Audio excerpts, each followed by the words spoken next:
một lụi cái đó ăn hay cái đó bụng phồng mà nhưng mà tại vì xui nhanh như là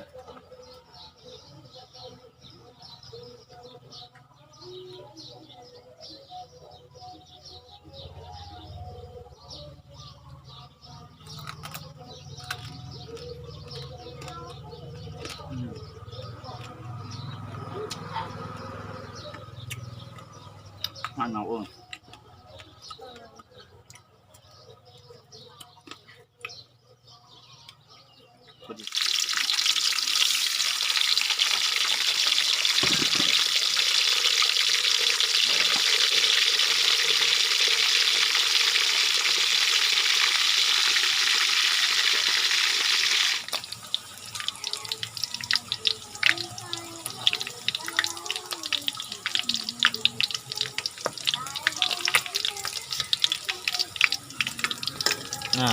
rồi đến anh nói bông cuốn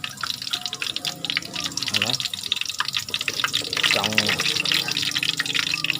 chiên cái đồ rồi hơi tây có cống đó mới mà về lại mọt đó bông cuốn nè đời yến mọc đẹp on nè bột tây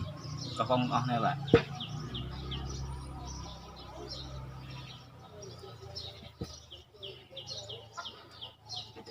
con mà dưới này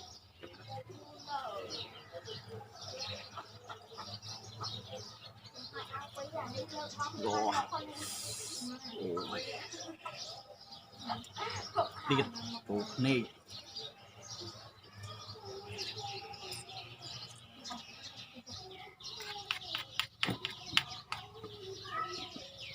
score trôi mọi người thực tế có những đâu cả ém mọi người chú ém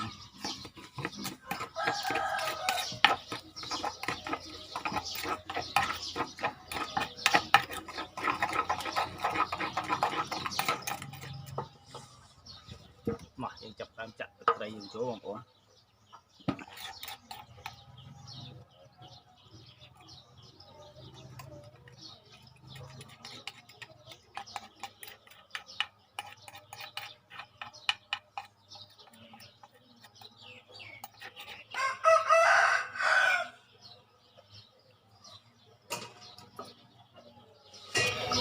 nên là thực tế dơ hại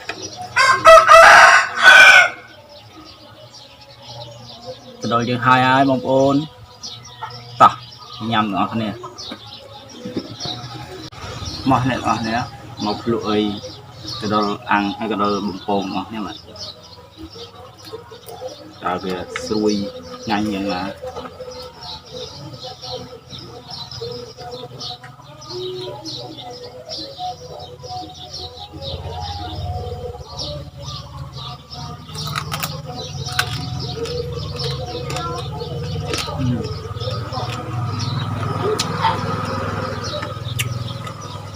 ăn nào ơi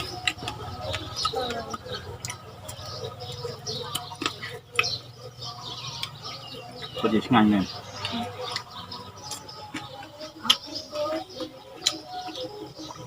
bông pôn xóa xóa mày tao lại ấy bông pôn hay những bộ cư cây gọt phóng bởi dương miên bởi lai tao sọ nhưng cứ đặt chật máu bằng cuốn toạp rất là nhanh chân cái ngày nít nhưng mà bàn người bằng hai như thế mà bàn bằng hai bởi lai đấy bạn nhưng thơ tài đôi sọt sọt máu bằng cuốn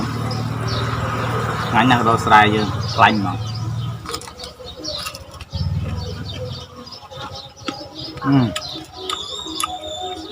đuôi ăn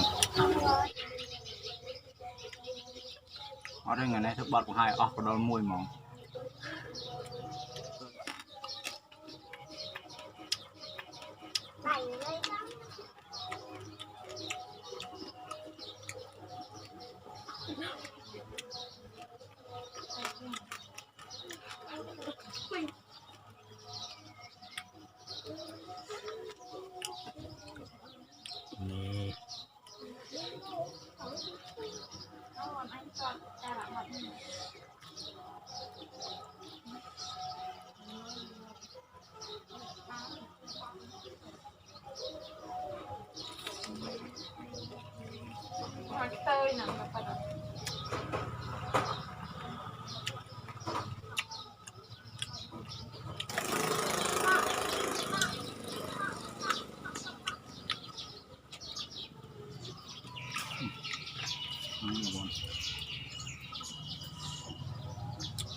បាទ